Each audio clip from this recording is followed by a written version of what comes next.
My fiancé fell for the beautiful, impoverished transfer student. The matter escalated to our parents, he apologized, and after our arranged marriage, became the model husband of a wealthy family. While I was pregnant, he took me on a trip and pushed me into the open sea. If you hadn't forced me to marry you, Ching would never have dropped out of school, she would never have married that lowlife and been beaten to death. You owe her. And you'll pay it back double. I never realized how much he loved Lin Yuqing, and how much he hated me. I was reborn back to the day Song Mingyu was going to break off our engagement. I don't want to study abroad with you anymore. Song Mingyu froze. He never expected me to agree so readily. I mean, I want to call off our engagement. I agree. Song Mingyu breathed a sigh of relief, finally convinced that I wouldn't cause any trouble. Xiaoran, you already have so much. Qingqing has nothing. She needs me more than you do. Since he's so determined to be with Lin Yuqing, I'll step aside and let it happen, so he doesn't blame all his incompetence and misfortune on me later. I'm fine with it. Just make sure you explain things clearly to your family. Agreed. Song Mingyu frowned hesitantly, as if remembering that the marriage arrangement wasn't something the two of them could decide alone. But moments later, he resolved himself for the sake of his true love. We should make things clear.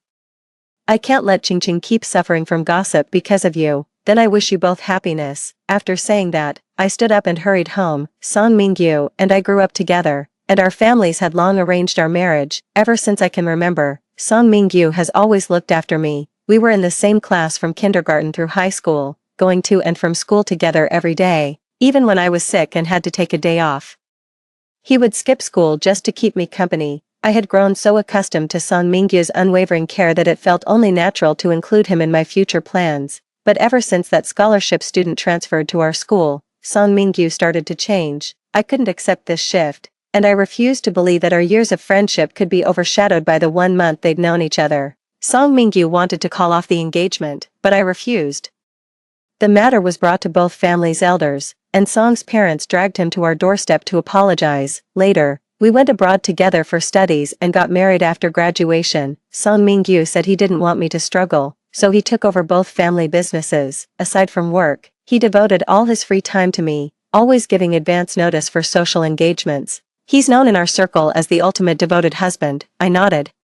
My parents grew increasingly pleased with him and confidently handed over the family business to him upon their retirement. However, once he took control of the company, he immediately started searching for Lin Yuqing, hoping to make up for past regrets. He discovered that Lin Yuqing had married a petty criminal right after high school and was later beaten to death in a domestic violence incident. Song Mingyu blamed me for everything and, under the pretense of celebrating my pregnancy, took me on a trip and pushed me into the open sea. Before dying, I heard his hysterical roar. If you hadn't forced me with the marriage contract, I would have married her. She wouldn't have dropped out of school, let alone married that scumbag. You owe her, and you'll pay it back double. So, in the end, neither I nor our child could ever measure up to Lin Yuqing's place in his heart. If I could do it over, I wouldn't force him anymore. Freed from the engagement, he can finally be with Song Yuqing as he always wanted. I told my family about Song Mingyu's decision to call off the engagement. My parents are going to the Song family to demand an explanation. The Song family's main business venture relies entirely on our family's connections. Whenever I'm upset, Song Mingyu gets pressured by his parents to beg for my forgiveness.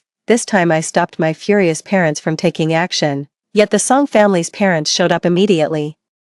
Song Mingyu's face was half swollen, and he kept his head down in silence even after his mother shoved him several times. His mother grew frantic, forcing a smile as she looked at me. It must be the pressure of college entrance exams. He must have lost his head for a moment and talked nonsense to you. What decent girl spends her time at school chasing after boys instead of focusing on her studies? I'll go straight to your school principal and have this shameless person thrown out. Song Mingyu shot to his feet. If Qingqing drops out, I won't set foot in that school again either. His father slapped him again. His mother rushed to shield him protectively, and Song Mingyu turned and bolted. That evening, I got a photo from Lin Yuqing. Song Mingyu was lying with his head in her lap, eyes closed. Then came a string of messages. We're together now. Even if you get his parents to beat him, it won't change a thing. In my past life, he's in love with me, not you. You can't control matters of the heart. I felt completely unfazed by the laced between the lines, and he won't be going abroad for studies with you, either. Reading this, I couldn't help but laugh. That's perfect. In my past life, I received offers from several foreign universities, but I gave up an Ivy League school just to attend the same university as Song Mingyu. If you use the engagement to pressure him again, that's just shameless. I didn't respond to Lin Yuqing's delusional assumptions. Song Mingyu is someone I've already thrown away. If she wants to pick him up and treat him like a treasure, that's her business. I'm not interested in these two people's affairs. Deleted their contact information. But Song Mingyu and I have been classmates for so many years. We have too many mutual acquaintances. News about them keeps pouring in on my end. Song Mingyu's rebellion against his family for Lin Yuqing has caused quite a stir. He's gone as far as hunger strikes and wrist-cutting suicide attempts. His friend Xinyu is seething with indignation. Do these two think they're the leads in some drama? Now they're playing out some tragic romance. How could someone like Lin Yuqing, who only knows how to play the victim, even catch his eye? Maybe Song Mingyu really goes for that kind of thing. Lin Yuqing transferred here as a scholarship student from a low-income background.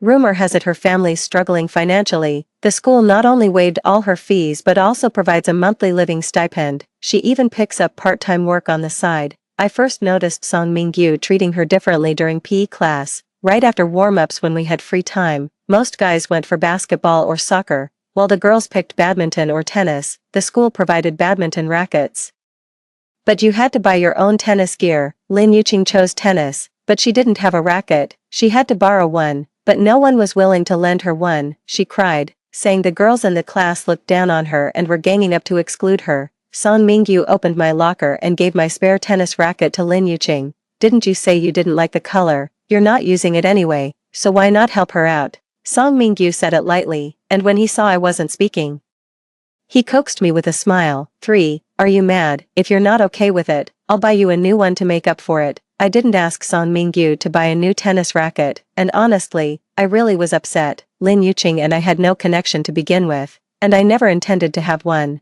but Song Mingyu put me in an awkward position, making me feel morally pressured. In the end, I was the one left without a tennis racket, while Song Mingyu earned Lin Yuqing's endless gratitude.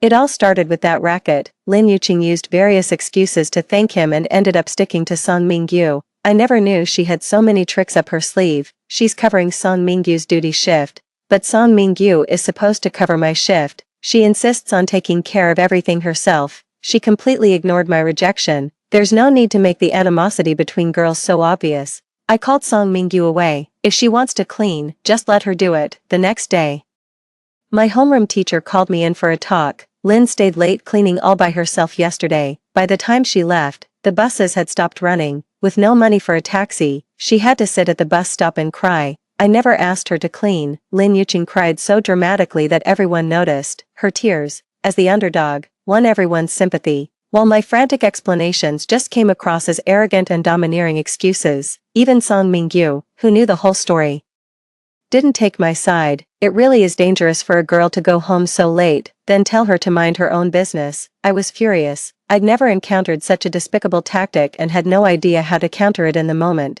so I had no choice but to swallow this bitter pill. Song Mingyu said he would make it up to me by comforting Lin Yuqing. Lin Yuqing did stop fighting to take on duty shifts, but she started fetching hot water for Song Mingyu, and by extension, for me as well.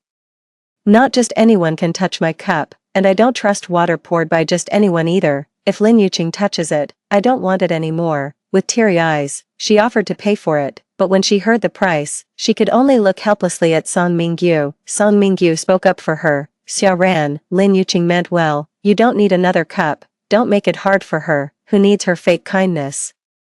What really upsets me is that Song Mingyu didn't even recognize the mug I was using, the limited edition collaboration piece he gave me. I've been treasuring it all this time, yet he didn't even notice. Why do you always take her side? I demanded loudly. Lin Yuqing seemed startled by my outburst and hid behind Song Mingyu, speaking timidly. I'm sorry, I'll pay for it. Just give me some time. No need. Song Mingyu declined on my behalf. During our first Cold War, Xinyu said someone like Lin Yuqing wasn't worth it. I tried to make amends first, only to find out Lin Yuqing's new part-time job was tutoring Song Mingyu. Yuqing needs to save up for a cup, and I'm just helping you make up for your mistake, Song Mingyu explained calmly. I don't think I was wrong. Lin Yuqing had no right to touch my things without permission, but I really don't want Song Mingyu to have any contact with Lin Yuqing either. I told her she didn't need to pay for it, but Lin Yuqing insisted. She was clearly trying to provoke me. I didn't even try to hide my dislike. I can't get rid of Lin Yuqing. So I just hope Song Mingyu and I can go abroad soon, that way, I'll finally be free of this nuisance. Lin Yuqing always puts on this timid victim act every day, and Song Mingyu's protective attitude toward her is becoming more and more obvious. Qingqing isn't like you. A girl from a privileged background, she's strong and independent, never relying on her family.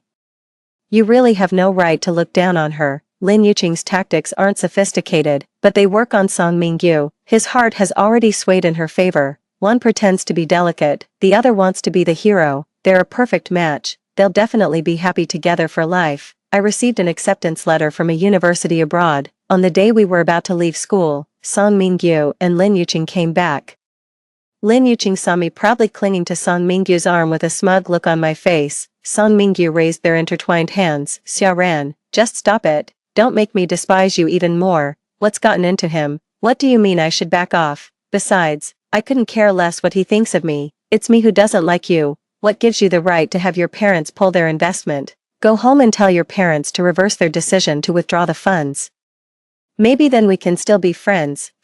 I shook my head. I don't understand the family business, but nobody wants to make a losing deal. When our families were connected by marriage, the Song family's losses could be shared, but now there's no need for that. Song Mingyu pointed at me indignantly. You're using your position to settle a personal grudge. Now I see why you agreed so readily. Are you trying to use this to blackmail me? If you think I'd trade my feelings for money, you're seriously underestimating me. I was silently cheering for Song Mingyu, hoping he'd stand his ground against his family's pressure. Lin Yuqing hugged Song Mingyu emotionally, saying, nothing can tear us apart. I'll prove to your parents that you made the right choice. Why are you even listening to their nonsense? Xinyu said while holding my books. Let's go. We'd be better off using this time to prepare for Stanford. Song Mingyu's expression shifted abruptly, looking at me with disbelief. You're going to Stanford? Now that our Sharon has gotten rid of the deadweight, of course she'll choose the best school. Xinyu rolled her eyes at Song Mingyu. Then she turned to me and said earnestly, when you pick a partner from top universities abroad, just close your eyes and grab one. They'll definitely be better than your last. Song Mingyu's face turned bright red. Who could put up with her princess attitude?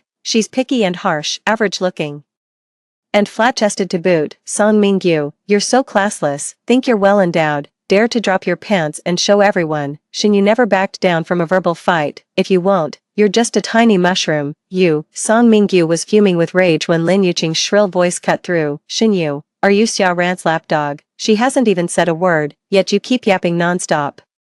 What's it to you? I stepped in front of Xinyu, who was about to vent my anger for me, and moved forward. Song Mingyu used to be the one most eager to be my lapdog. Now that I've lost interest, it's your turn to pick up the scraps and treat them like treasure. A good dog doesn't block the path. I took Xinyu's hand and walked forward. Lin Yuqing was shouting resentfully behind my back. Xiaoran, stop being so stubborn.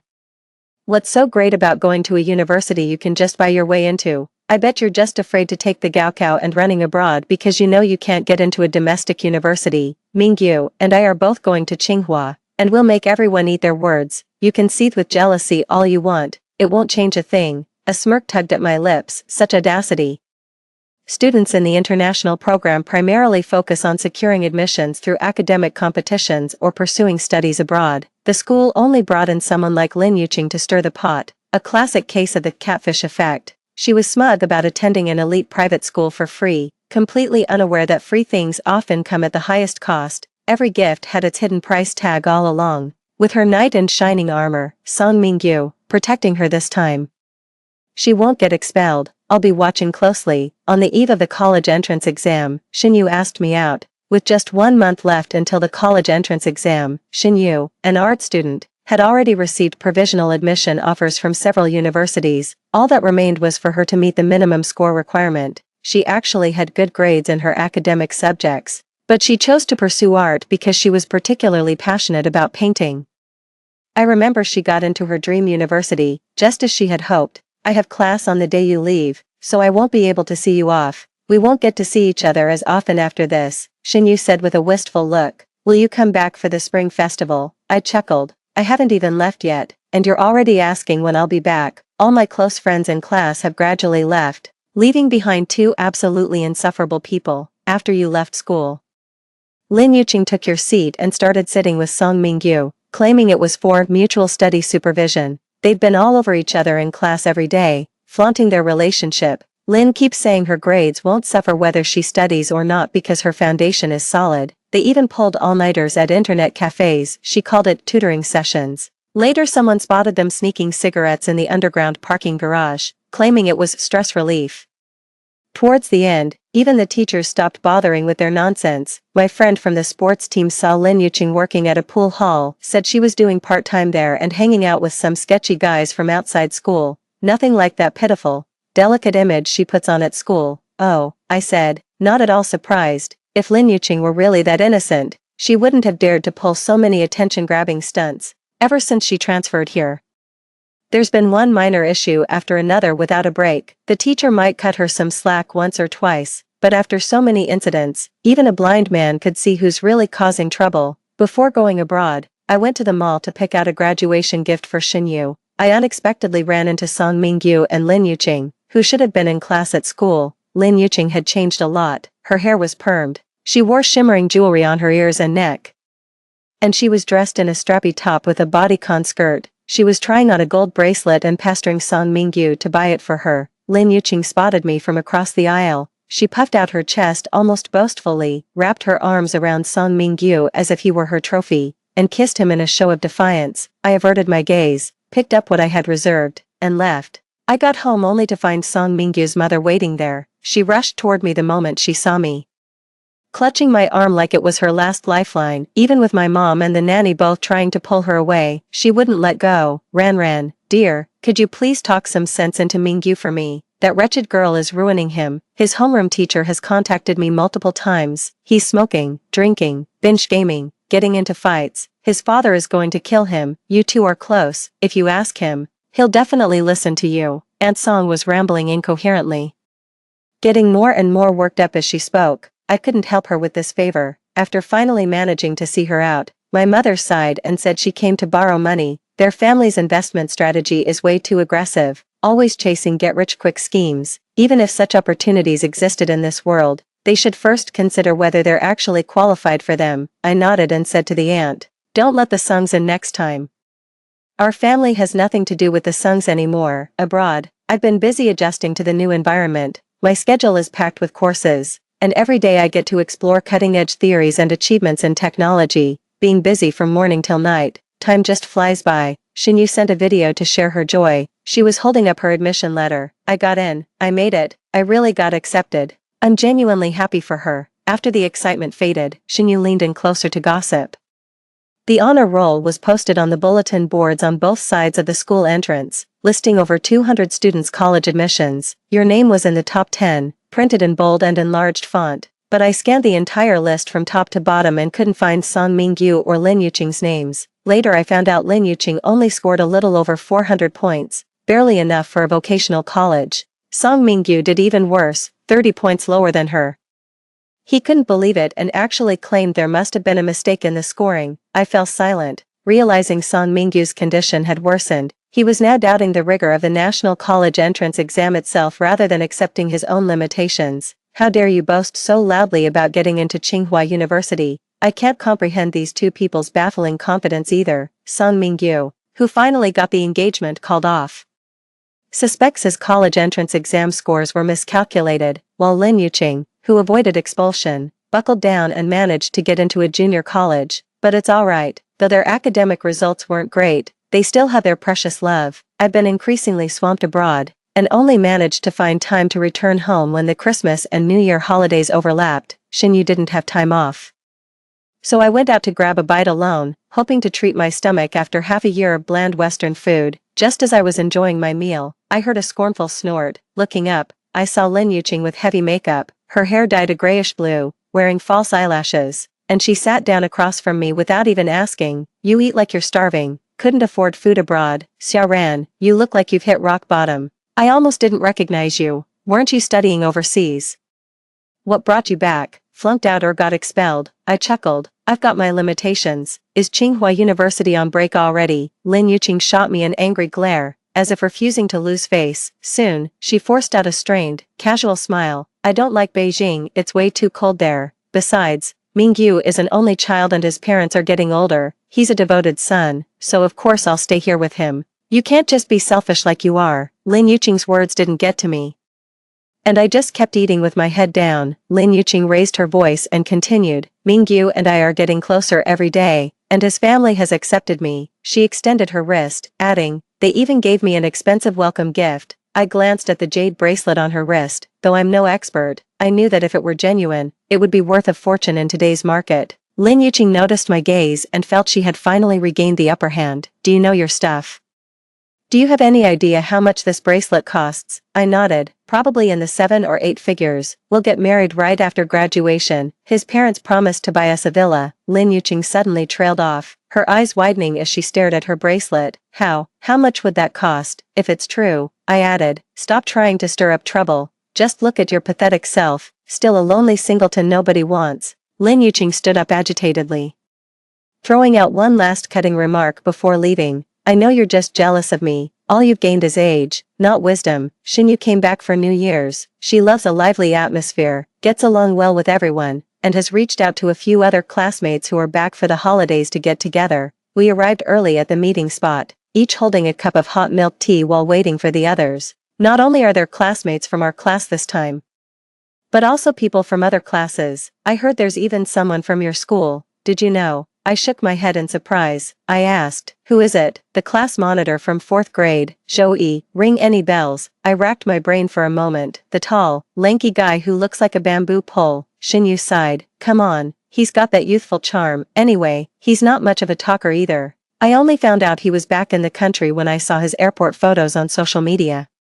Figured I'd shoot my shot and invite him. Didn't expect him to actually show up. Probably wants to meet you too. Don't clam up later. Okay, do me proud, girl. Xinyu nodded in satisfaction and launched into some old gossip. Back in the day, the only guy who could hold a candle to Zhou was Song Mingyu. They were both competing for the title of grade-level heartthrob with Qinghao. And now look at this. Xinyu clicked her tongue twice with a sigh. By the way, did you know Song Mingyu and Lin Yuqing ended up at our local vocational college? It's a private associate degree program. The Song family's funding dried up. Nobody dares to lend them money to fill that bottomless pit. They won't last much longer before declaring bankruptcy. Now I can't even tell which one of them is holding the other back. Xinyu had booked a tatami room. As classmates trickled in, a shadow fell over me. Someone had taken the seat beside me. Hey, the newcomer greeted. I turned to face a fair-complexioned person with a shy smile. Oh, you're Zhou Yi. Zhou Yi's eyes sparkled as he said, I know you too. You're Xia Ran, right? We go to the same school. Can I get your contact info? Just as Xia Ran and Zhou Yi were exchanging contact information, the private room door suddenly swung open with force. Xinyu's displeased voice rang out, Song Mingyu, what are you doing? I never invited you. We're still classmates. Xinyu, don't be such a snob.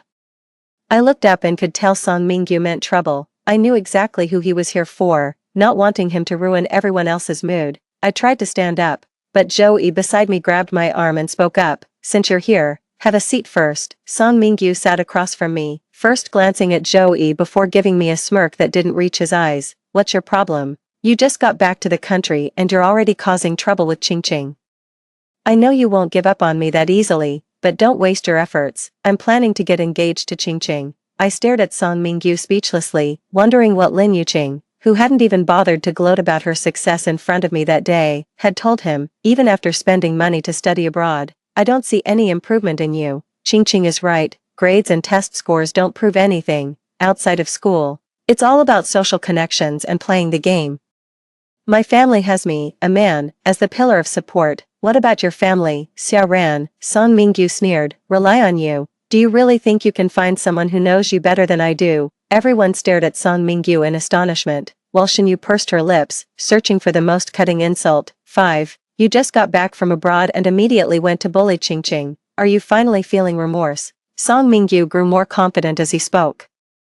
I'm not entirely opposed to mending our relationship, but you'll need to have your parents double their investment in my family's company. Out of respect for our past connection, I could even help you manage your family business in the future. When someone is pushed beyond the brink of speechlessness, the only response left is laughter. Song Mingyu slammed his hand on the table. What are you laughing at? Whatever makes you happy. I honestly didn't know what else to say.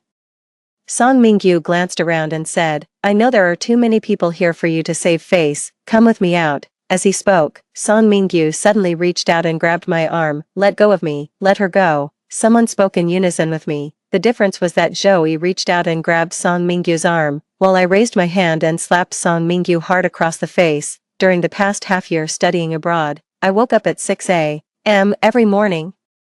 And the first thing I did after washing up was head to the gym to clear my head. I put my all into those 2 slaps, fueled by the grudges from my past life and the fury of this one. I hadn't even sought revenge on him yet, and he had the nerve to show up and spout nonsense right to my face. The sharp, echoing sound of slaps reverberated through the private room. Shinyu reacted swiftly, calling for the waiter to throw out Song Mingyu, who was shouting threats to kill me. I'll carry my own responsibilities in this life. No relying on others, juggling heavy coursework and a demanding internship. I rarely go back home. In my junior year, I started learning about our family business and exploring overseas expansion. Shinyu also began taking on freelance gigs using the skills she'd acquired.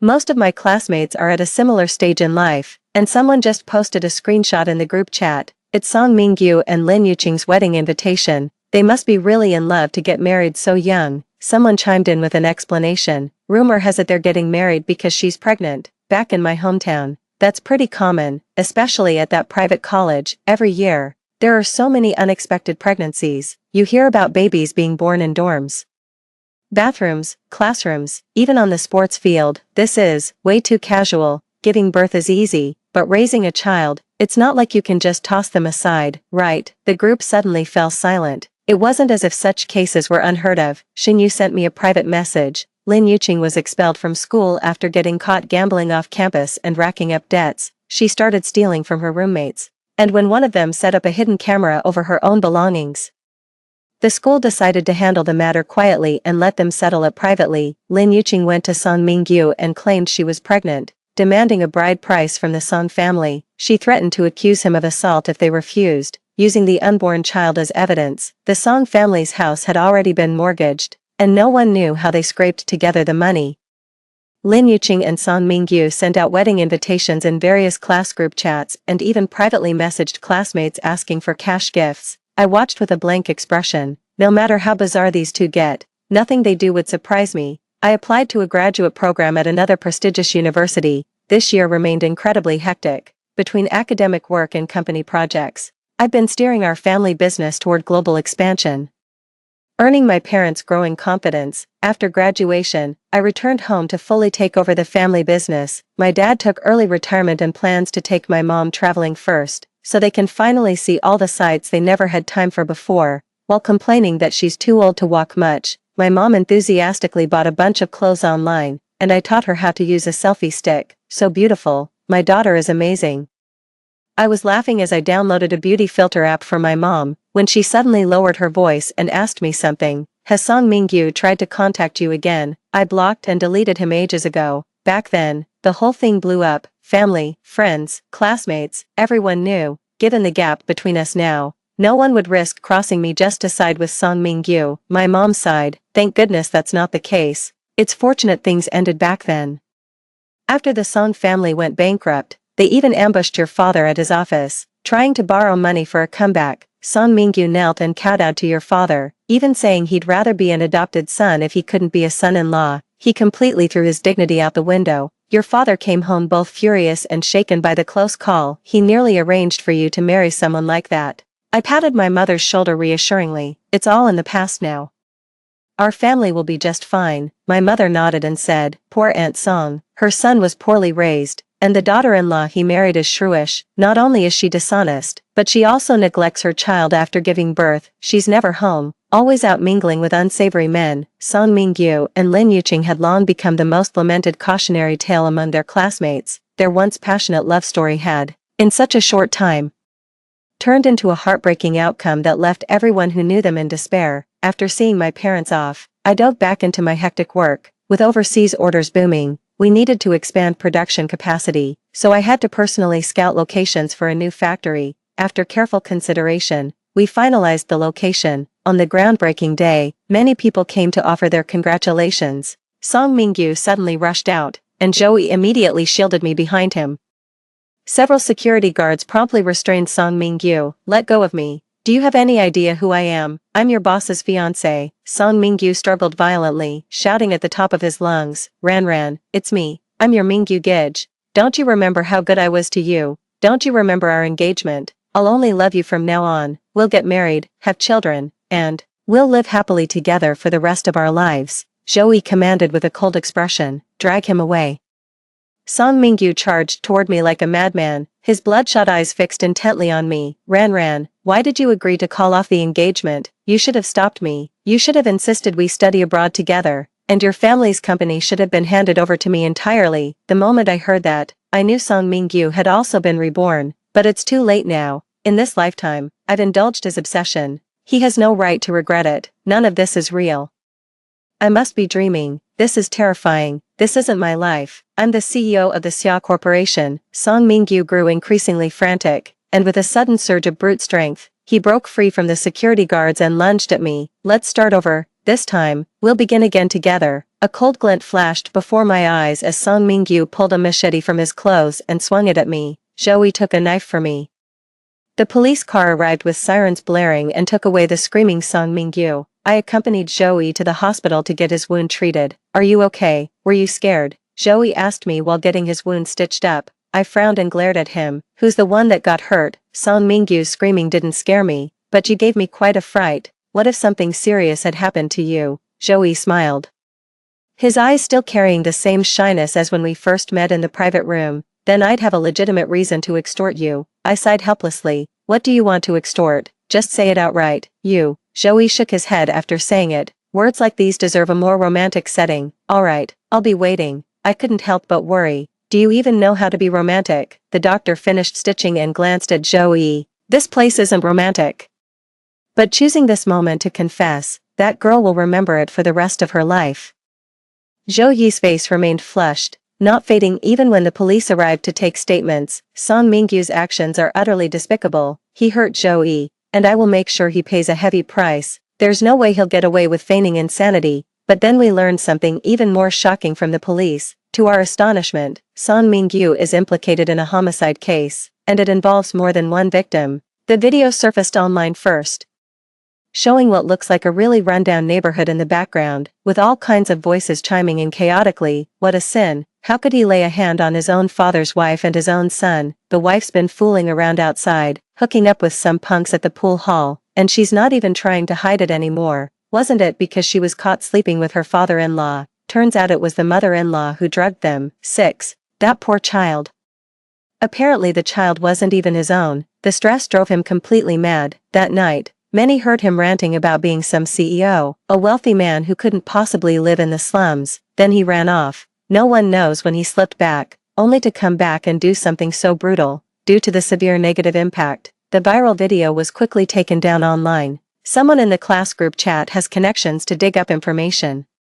The neighbor living downstairs was the first to notice a foul odor. Following the smell upstairs, they found the Song family's door ajar. After calling out several times with no response, the first neighbor who pushed the door open and saw the scene is still receiving psychological counseling. Besides the apprehended Song Mingyu, the missing Mrs. Song was found at a nearby landfill. Both confessed, she administered the sleeping pills, and Song Mingyu carried out the act while his father and wife were still conscious. The scene was extremely gruesome. It's utterly deranged. Who could have imagined he'd become like this? The group chat messages are scrolling by really fast. I closed my phone and turned to meet Joyu's concerned gaze. Looking back now, I feel a bit shaken. Song Mingyu was genuinely prepared to drag me down with him to the grave. Are you okay? You don't have to shoulder everything alone. You can talk to me, Joyu said. I'm numb to it all. Having already died once, I've long known how cold-blooded and cruel Song Mingyu truly is. It just ended up making everyone around me incredibly anxious. Even my parents were so worried they decided to cut their trip short and come back early. I told them I'd go meet them instead. I smiled and looked at Joyu. I mentioned introducing someone to them. Would you like to join me?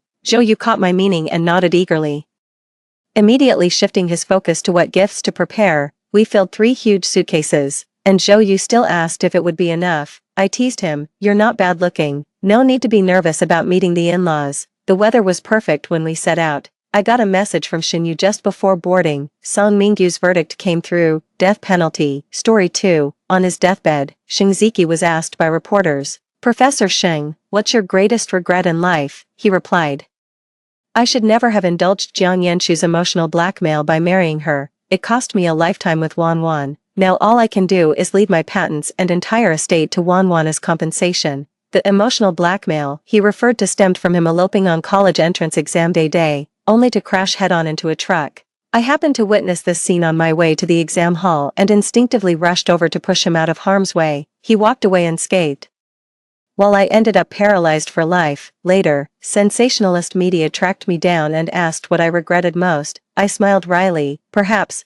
regretting that I said yes when he proposed out of guilt, and ended up devoting my entire life to him. Otherwise, I wouldn't have been so insecure about lacking a degree that I credited him with all my research achievements over 3 decades. The moment the words left my mouth, I blinked, and found myself back on the day of the college entrance exams. I paused mid-step and took a different route to the examination hall. He regretted losing a love. I regretted losing my future. In this life, we'll go our separate ways and never cross paths again. When that deafening crash echoed again, every hair on my back stood on end. That same explosion in my past life turned my entire world upside down. Shinziki eloped with his sweetheart on college entrance exam day, only to collide head-on with a freight truck. In that critical moment I happened to witness, after growing up together for over a decade, I didn't hesitate before rushing forward to shove him out of harm's way. Saving him cost me permanent paralysis, yet in that past life, I still met a tragic end. Held hostage by gratitude, those 4 cold words became the epitaph of my entire existence. Given a second chance at life, I never broke stride, pivoting without hesitation onto a new path as I strode decisively into the examination hall. 3 years of relentless studying finally paid off. Every answer on that test paper was a testament to my hard work. The moment I stepped out of the exam hall, I saw my parents waiting anxiously. "Yenshu, you're finally done. Shimzichin was in a car accident. Your father and I are going to see him. Do you want to come?" I feigned surprise but shook my head without hesitation. The road outside the school was crawling with traffic cops, practically one every 10 meters. How could he possibly get into an accident on his way to take the college entrance exam? "You guys go ahead. I need to prepare for tomorrow's exam." In my past life, I took Shinziki's place in that car crash while he turned his life around and went on to take the college entrance exam day. I was in a coma at the hospital for a week. Rumor has it he couldn't even be bothered to visit me during the entire exam period. Fine. I have no reason to waste any more time on him. After studying late into the night, I took several exams back to back. Fortunately, I never stopped learning in my past life because of my research work. It wasn't until I finished grading my exam and met my target score that I finally felt the tension ease. There was no avoiding visiting Shinziki any longer. After just 3 days apart, Shinziki's parents seemed to have aged a decade. Uncle Shing's hair turned white overnight, while Aunt Jo's eyes were swollen like walnuts. I couldn't help but glance at my own parents. In my past life, I was the one who got hurt, and they were the ones who suffered. Thankfully, in this lifetime, everything has been set right. Aunt Jo burst into tears again the moment she saw me. "Yenshu, Ziki will never be able to go out with you again. The doctor said it's a miracle Ziki survived it all, but he'll most likely never walk again." I tried to look appropriately grief-stricken, but my mind kept drifting to memories from my past life. In that previous life, I was the one who became paralyzed. That very summer, Shinziki proposed to me. We grew up together as childhood sweethearts. It'd be a lie to say I never had feelings for him, but watching him kneel before me, I shook my head. "I won't let you marry me out of guilt, Shinziki. I know there's someone else you love." My refusal came from the heart. Yet he only answered with a mocking laugh. "Jiang Yenshu, do you really think I'm an idiot? After all this, can't I see who truly cares for me the most? You nearly died saving me. I genuinely want to marry you." Ever since the paralysis, I'd been adamantly against using a wheelchair, but that time, he defied doctors, nurses, and both our parents, carrying me on his back to stroll through the park near the hospital. "You must be going stir-crazy staying indoors for so long, Jiang Yenshu. Let me be your crutch from now on. I'll be your lifelong support." His words moved me, and I foolishly believed I'd found true love. Yet before 3 years of marriage had passed, he grew weary of this life. "My lower body paralysis causes constant incontinence. I've lost count of how many times I've heard him say," a grown man soiling himself daily, "These hands were made for research, not cleaning up your filth." He's a tenured professor at a top-tier university, leading multiple research projects. But when I casually browsed his files, I discovered his experiment to accelerate muscle necrosis in paralyzed patients, deliberately inducing rapid complications. The moment I saw it, my blood ran cold. This perfectly illustrates how small favors create gratitude while large ones breed resentment. But karma caught up with him. His distraction during the experiment caused a lab fire. Everyone managed to escape, except for him who got trapped inside. I always believed karma would catch up with scum, but never imagined his dying wish would be leaving everything to that white moonlight who convinced him to elope during college entrance exams. My life's greatest regret was yielding to Jiang Yanshu's emotional blackmail to marry her, making me miss a lifetime with Wan Wan. Now, all I can do is compensate Wan Wan with my patents and inheritance, if possible. I'd rather bear all suffering than spend my life with someone I never loved. A bedridden cripple like me, stripped of inheritance, my fate was all too predictable. 2. When I opened my eyes again, I'd been reborn. I won't exploit past favors, nor do I want any further entanglement with him. In this lifetime, I really want to see if these star-crossed lovers can finally make it work. Oh Yanshu, stop pacing around, you're making me dizzy. My mom tried to pull me down to sit, while Aunt Zhou choked up and said, they've always been so close. Yanshu's just too worried to stay still. I gave an awkward laugh and didn't explain. It's not that I can't sit still. It's just that I've been sitting for so long in my past life, I've nearly forgotten what it feels like to move freely. Just as we were talking, several doctors and nurses suddenly rushed into the ward. What's going on? The patient's awake. They pressed the call button themselves. The group rushed in, with Aunt Zhou and Uncle Xing on the verge of tears. While my mother couldn't bear to look and turned her head away, only I kept staring at him for a long time. Xingziqi's head was wrapped in thick bandages, both legs completely cast in plaster. He looked like a mummy. Through him, I seemed to see my past self. How tragic. I'm not worth this suffering. Xingziqi's lips parted slowly, laboriously forming the word mom. Aunt Zhou sobbed loudly by the bedside. Yet Xingziqi's gaze wandered restlessly across every face in the room. He was searching for Li Wanwan. Son, just rest now. Don't think about anything else, just get some proper rest. Xingziqi nodded slowly, and only after a long pause did he notice something was off with his body. He looked at his legs and broke into a grin. Mom, why's my leg wrapped up so sloppily? Take a photo for me. I want to post it on Moments. The people in the hospital room exchanged glances. Aunt Zhou couldn't bring herself to break the terrible news. So she just took out her phone and snapped a picture for him, but the moment she placed the phone in his hands, Aunt Zhou rushed out of the ward with reddened eyes, unable to hold back her emotions. What's wrong with my mom? Nobody knew how to respond, but Xingziqi was sharp. He quickly sensed something was off. He panicked briefly, yet managed to say, why the long faces? Surviving disaster means good fortune awaits, isn't that the saying? Uncle Xing wiped his face with his hand. Yes, yes. His voice cracked with emotion as he spoke, finally making Xingziqi genuinely panic. What's wrong with me? Tell me, damn it. The room fell silent, but a twisted sense of satisfaction rose within me. I said with a hint of vindictiveness, the doctor said you'll most likely be paralyzed for life. Xingziqi froze in shock. His dying words from his past life had manifested. Karma came full circle, but for some reason, he didn't look happy at all. He frantically pounded his leg with his other hand. No way, how could I be paralyzed when I'm already awake? I'm only 18 years old. Uncle Xing rushed to restrain him in alarm as Xingziqi broke down in hysterical sobs. Dad, I'm only 18, I'd rather die than live paralyzed. Stop the treatment. I don't want to live anymore. I really don't. I lowered my gaze to hide the coldness in my eyes. He chose this path himself. Every single decision was his own making. Why is he never satisfied no matter the outcome? 3. Out of family friendship. My mother cooked for Aunt Zhou's household, leaving meal deliveries to me. My visits were the only time Aunt Zhou could step out for fresh air, but after a week in hospital, Xingziqi remained listless. Are you eating or not? I'm running out of patience. If you're not eating, I'll tell Mom not to cook. It's sweltering to cook in summer. Xingziqi avoided answering and instead looked up at me, saying, has Li Wanwan contacted you? I chuckled. Why would she contact me?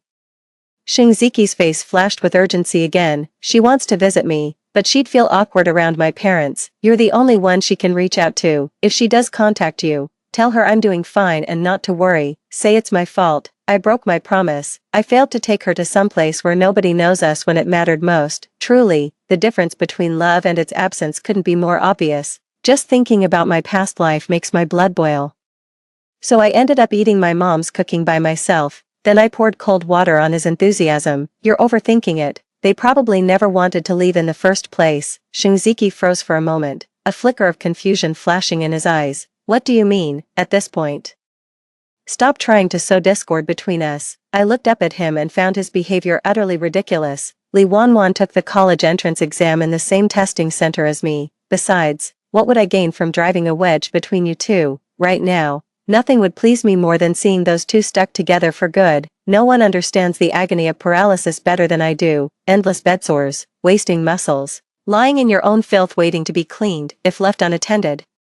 That stench lingers right under your nose. Over time, the smell seeps into your very being. I'm dying to see if Shinziki's lifelong sweetheart can truly remain devoted to him till the end. Why would Wanwan take the college entrance exam? We'd agreed to. The word elope never quite made it past his lips. When I left, he was still staring blankly at his phone. The moment I closed the door, I heard him hastily making a phone call. Hearing Li Wanwan's voice made me freeze in my tracks. Who is it? Shinziki's voice trembled with emotion. Wanwan, it's me. I was in a car accident. Sorry, I promised we'd elope together, but I can't make it. You didn't wait too long, did you? See, that's love. Even after a car accident, you'd still feel guilty for breaking a promise. Without love, even if I became bedridden for him, he'd still think I had ulterior motives. The next second, Li Wanwan's raised voice rang out. What elopement, Shinziki? Don't spread nonsense. A girl's reputation matters. You had the car accident on your way to the college entrance exams. It's got nothing to do with me. Got it? I couldn't help but laugh. After the call ended, Shinziki's choked sobs soon filled the hospital room. I left carrying the lunchbox. Couldn't even last a week. Yet there's a whole lifetime ahead, with results coming out in about a week. I started scrambling to research schools and plan applications. My mom insisted on cooking for Shinziki, but he'd always sulk and refuse to eat when she delivered the meals. Back in the day, I'd pull out all the stops just to get him to eat. Now I only ask once each time. If he won't eat it, I'll happily finish it all myself. Even my mom noticed something was off. Why does Ziki look skinnier these days while you've clearly put on weight? I pretended not to hear and brushed off my mom's comment. In the following days, I even used college application research as an excuse to avoid delivering meals.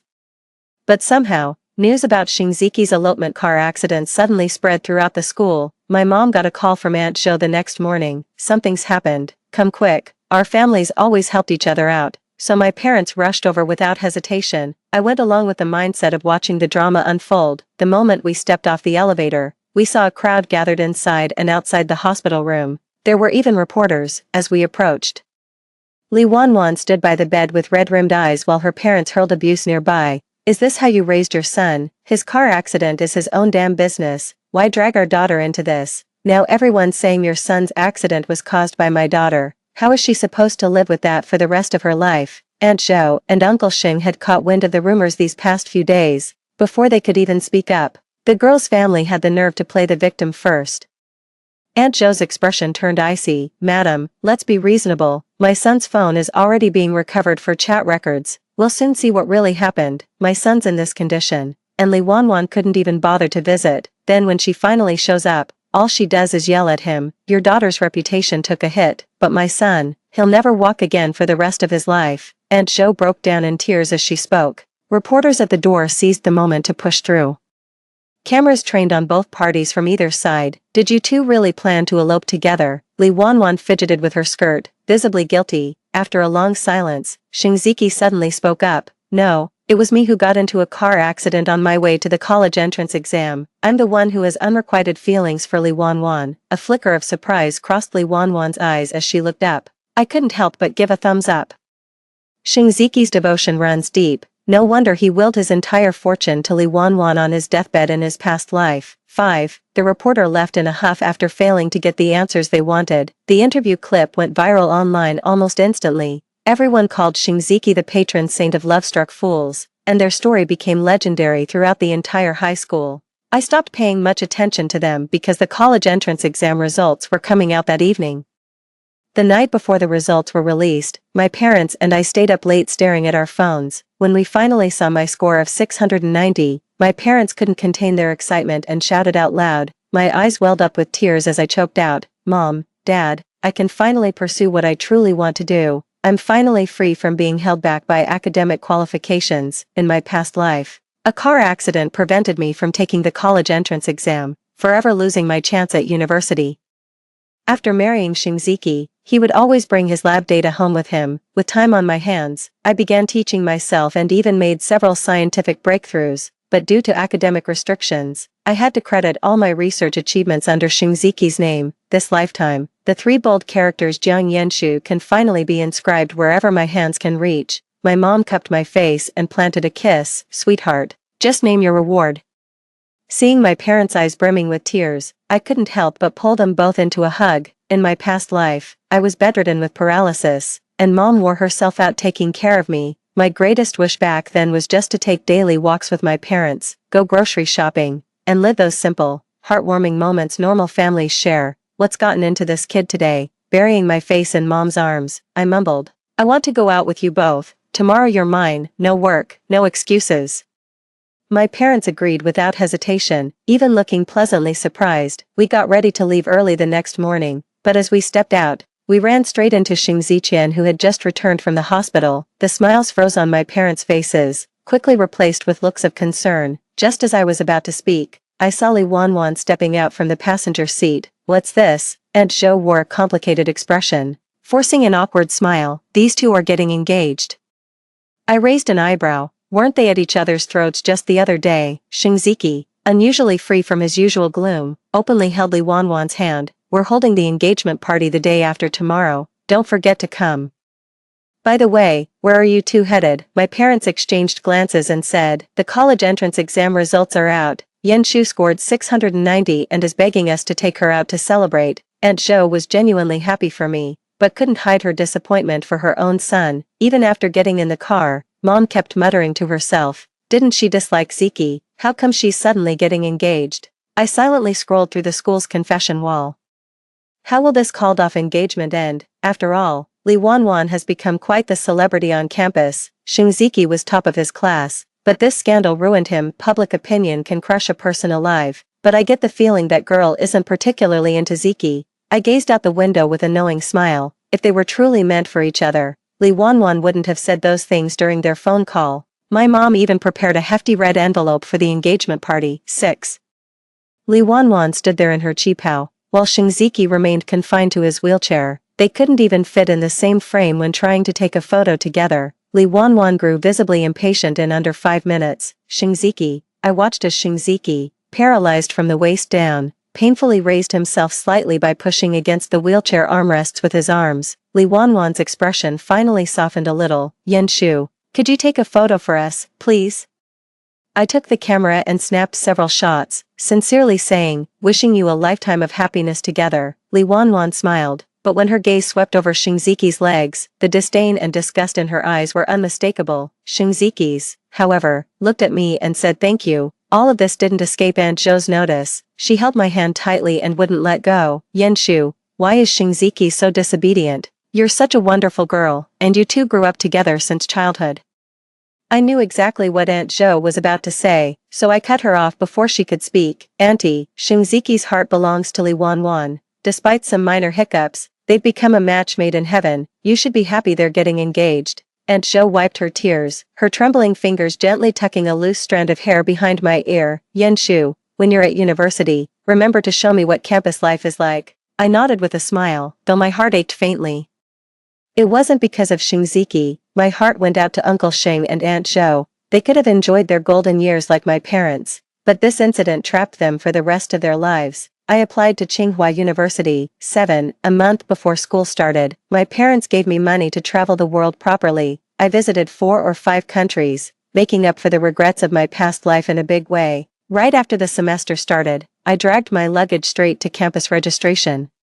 Having missed out in my past life, I now cherish every campus experience with fresh wonder. I thrive on friendly academic rivalry with roommates, but enjoy our gossip sessions even more. Drawing from past life experience, I secured a spot in a professor's research team early on. This time, I no longer have to work silently behind the scenes. I can finally be my authentic self without reservations. By the end of the semester, I'd already gained considerable experience. When returning home for the holidays, I brought back some local specialties for my parents, but before I could even meet my parents, I unexpectedly ran into Auntie Zhou in our neighborhood. Aunt Zhou looked like a completely different person after just 3 months apart. Aunt Zhou, she used to visit the beauty salon weekly with my mom, maintaining her youthful appearance despite being in her 50s. This time, not only had her hair turned noticeably gray, but deep wrinkles had also appeared. Aunt Zhou froze for a second when she saw me. Yanshu's back already. Your holiday came so quickly. I gave her some local treats I'd brought back, then couldn't resist gossiping with my parents after getting home. What's happened to Aunt Jo recently? She's aged so much in just a few months. Even though Shinziki's health isn't great, they could always hire a caregiver. My parents exchanged glances and sighed helplessly. It's not because of Shinziki, but that Li Wanwan. Only after my parents spoke did I realize it was all Li Wanwan's doing. She only scored around 300 points on the college entrance exam, barely enough for a mediocre vocational college. Given Shinziki's health condition and their engagement, the Xing family wanted Li Wanwan to attend a local university. Li Wanwan initially agreed, but changed her mind the very next day. She demanded either 5 million to compensate for her education, or she'd study in the south and only return once a year. Shinziki's dependence on Li Wanwan made the Xing family unwilling to see their son give up on himself. Uncle Xing had no choice but to reluctantly agree to the matter. But ever since Shinziki's accident, the Xing family's business has been in decline. The additional expenses for Li Wanwan's future wedding, housing, a car, and dowry, suddenly piled immense pressure on Aunt Jo and Uncle Xing. Since they're both willing to marry, these issues can be properly discussed through calm negotiation. Aunt Jo happened to pass by our house, and my mother shook her head as she watched her increasingly hunched back. Do you know what Li Wanwan's mother said? She said your son is now a good-for-nothing, and my daughter's willingness to stand by him and marry him is pure kindness, otherwise, he'd be doomed to stay single forever. She even claimed the money from the Xing family wasn't a dowry but compensation for emotional distress, insisting it all be kept by Li Wanwan's mother after the wedding. Only then did I learn that Uncle Xing fell seriously ill over this matter. Li Wanwan would give Shinziki the cold shoulder unless they paid up. But everyone's got their own fate. Shinziki chose this path himself. He's got no one else to blame. The next morning, I happened to see Li Wanwan pushing Shinziki outside for some fresh air, claiming it was for fresh air. She left Shinziki baking under the June sun while retreating to the shade herself. Watching from a distance, I caught Shinziki's gaze. He gave me a faint, strained smile. Unlike last time, his smile now carried a tinge of bitterness. Li Wanwan sat beneath the tree fanning herself and scrolling through her phone, only to glance up at me moments later. Yenshu, perfect timing. Could you keep an eye on things for me? I need to run back for a bit. God, it's boiling out here. I couldn't help but smirk at Shinziki, who was sitting directly under the scorching sun, sweat pouring down his face. Is he seriously just roasting himself out here? Li Wanwan waved her hand. Getting some sunshine is good for your health. I opened my mouth but ultimately held back. After all, every villain meets their match. Shinziki studied me for a moment before speaking first. Is college life more interesting? I nodded at first, then shook my head. I'd asked him the same question in my past life, but Shinziki simply said, interesting or not, you can't go. Right now your priority is sorting out your basic survival needs. This lifetime, I threw those same words back at him, whether it's interesting or not. You can't go anyway, right now. The priority is taking care of your basic needs. The heat makes smells spread faster. Even standing 2 meters away, I could smell the stench of stale sweat and bodily waste on him. Shinziki flushed with embarrassment, murmuring after a long pause, college life sure is nice. It's wonderful that you and Li Wanwan finally found happiness together. With that, Li Wanwan walked out of the house. I turned away to attend to my own affairs, but faintly heard Shinziki murmur, is it really that wonderful? I barely had any downtime during the entire break. 9. Not only did I catch up with high school friends over meals, but the real surprise was discovering a senior from my research group lives just around the corner. We decided to grind through another productive summer together. While I was buried in academic reports at home, Shinziki's household next door suddenly turned upside down. The racket starts at the crack of dawn every day, and it's been going nonstop for 3 straight days. On the 4th day, Aunt Jo finally couldn't take it anymore and came to our house in tears. What on earth is going on? Why's your place been so lively lately? My mom asked while comforting Aunt Jo. Aunt Jo said with swollen eyes from crying. Li Wanwan alone had already put everyone on edge, and now her mother and brother have moved into our home too. Ziki's health still hasn't fully recovered. He should be resting now, but they've turned the house upside down. Forget about Ziki, even we can't stand the chaos anymore. My jaw dropped in shock. To think Li Wanwan's mother and brother had actually moved into the Xing household. If this is already happening now, what do you think will happen if you get married? My mom, with her exceptional empathy, was so furious she started slamming the table. After all this time, Ziki's feelings for her still haven't faded. There are so many women in the world.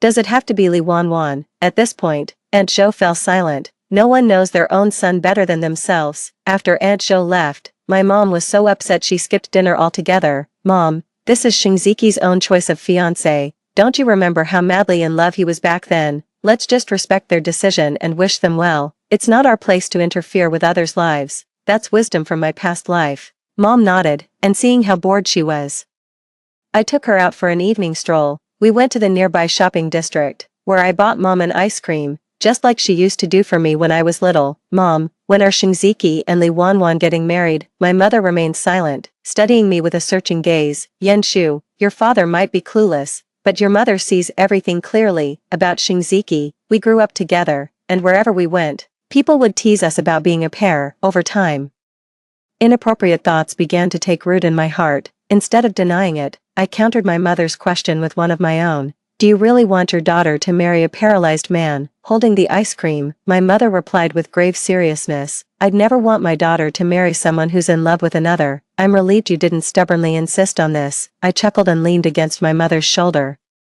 It wasn't that I didn't insist. My past life had already taught me that lesson the hard way. Just as I was about to speak, Mom suddenly raised a finger to her lips. Look, isn't that Li Wanwan and her brother? Following my mom's gaze, I saw Li Wanwan intimately holding hands with her own brother, acting all lovey-dovey. My mom immediately covered my eyes. 10. Not suitable for children, not suitable. I pushed my mom's hand away and quickly snapped a photo, zooming in on the image.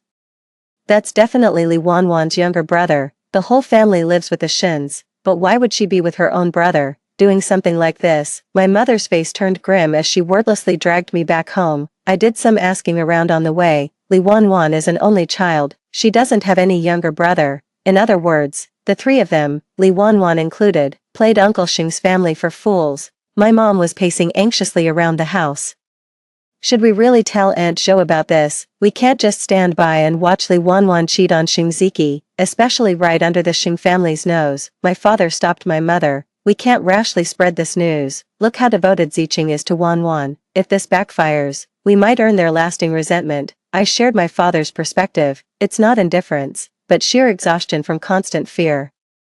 The truth always comes out. It's only a matter of time before Li Wanwan's affair with that boy gets exposed. After reaching a consensus, the three of us unanimously decided to play dumb about the whole situation. I resumed my usual hectic routine, keeping myself constantly occupied, but to my surprise, Shinziki was sitting alone by the roadside when I returned that evening. His gloomy expression made me wonder if he'd discovered something. Jiang Yenshu, 11. I tried to walk past unnoticed, but he called out to me, It's getting late, aren't you heading home? He stared at me for a moment before forcing a strained smile. That person who just walked you back was. I frowned, finally realizing he was talking about my senior. We went to the campsite in the neighboring district together today, and he just drove me back. But there's no need for me to explain these things to him. I shot back. What do you want? Shinziki lowered his head to stare at his legs, and when he looked up again, his eyes were red. The doctor said. His voice choked up. The doctor said my leg isn't healing well. It needs to be amputated. I raised an eyebrow but stayed silent. This was exactly what I'd expected. After all, when he took me from my parents in our past life, I ended up in the ICU for 2 days with an infection too. It's only natural that the condition worsens without proper care,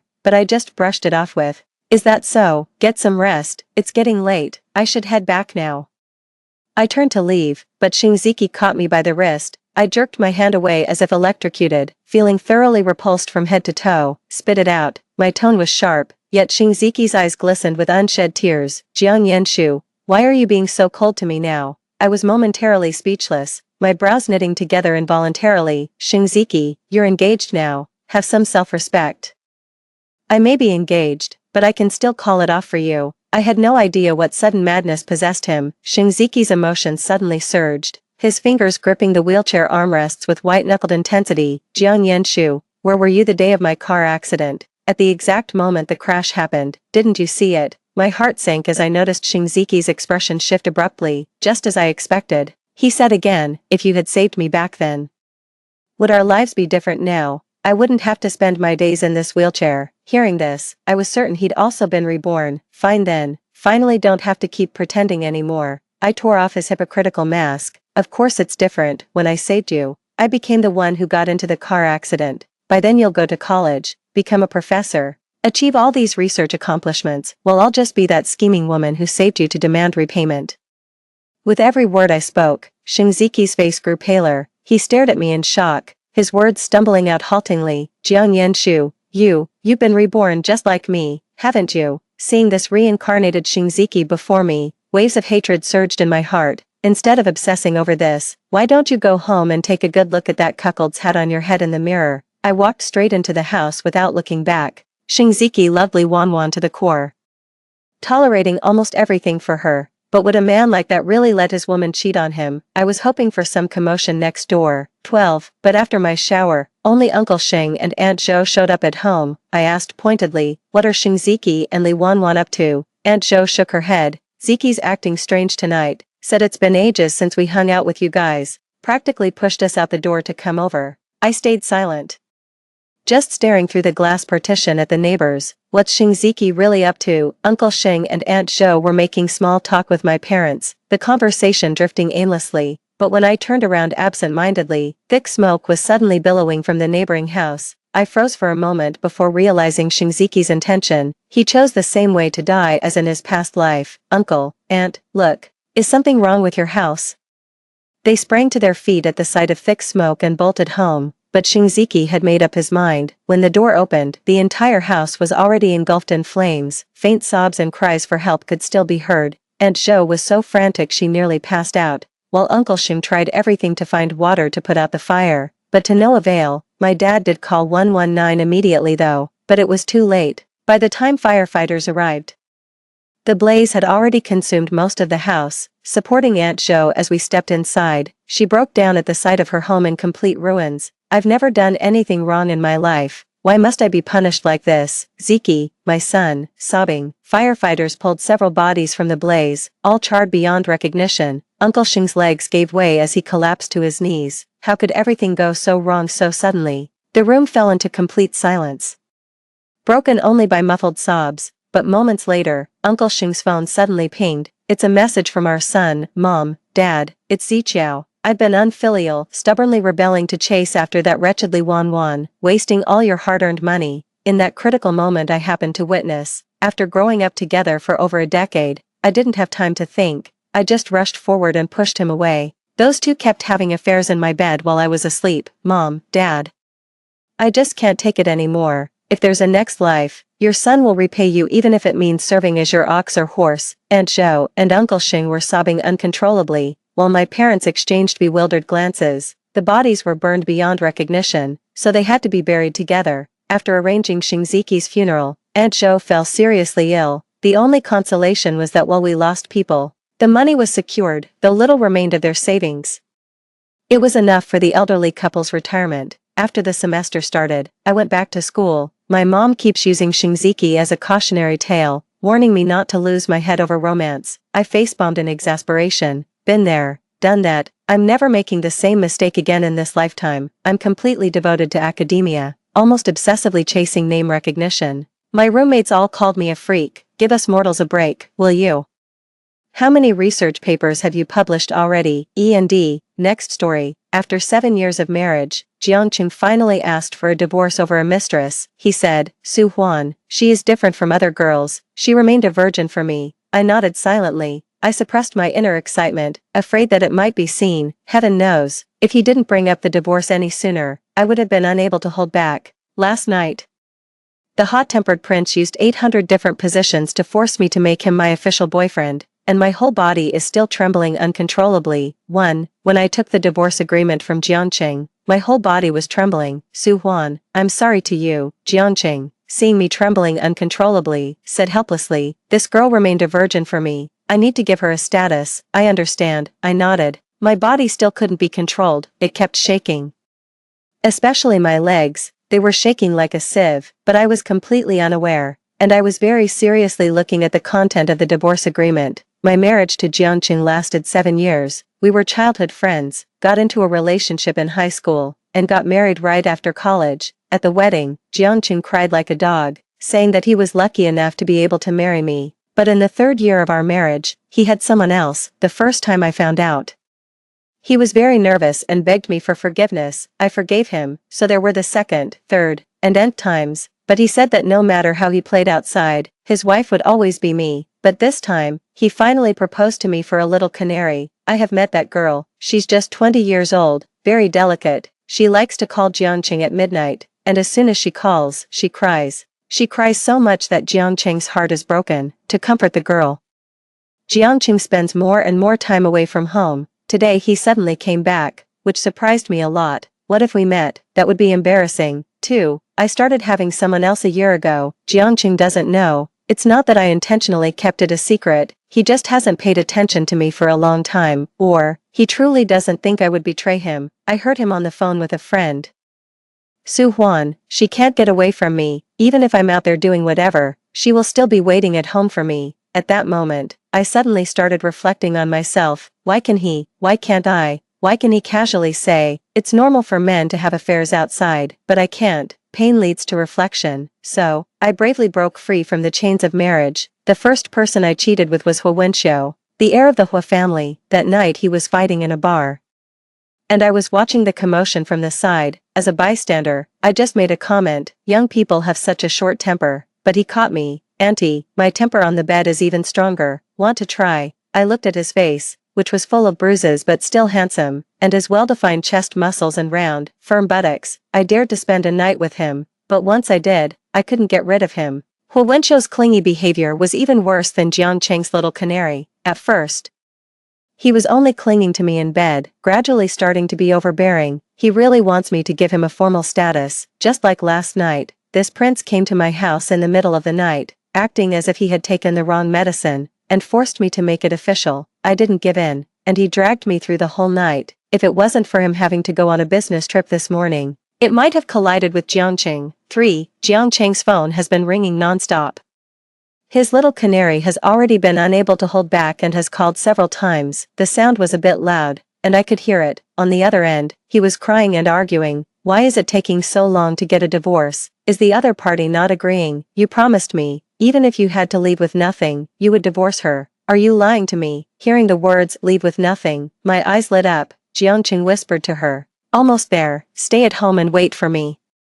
I'll buy you the duck neck you like later. An hour, at most an hour, you must be back. Okay. Jiangqing hung up the phone. Su Huan, there's nothing wrong, just sign it, Jiangqing urged me. Actually, the divorce agreement wasn't a big issue. Jiangqing gave me half of my assets. It was obvious that he was sincere. I could have accepted it, but thinking about my current status and the years of enduring humiliation, if you don't take the advantage, you'll be unlucky for a lifetime. Don't take advantage of a scoundrel, you'll be unlucky for life. At that moment, I pretended to be in pain and said, Jiangqing. At that time Jian Group was almost bankrupt due to poor management. It was I who accompanied you to social events and ended up with a stomach hemorrhage, which helped secure the sponsorship and funding. Su Huan, those are past things. If the feelings are gone, they're gone. You can keep my body but not my heart. Why bother? Jiangqing tried to console me.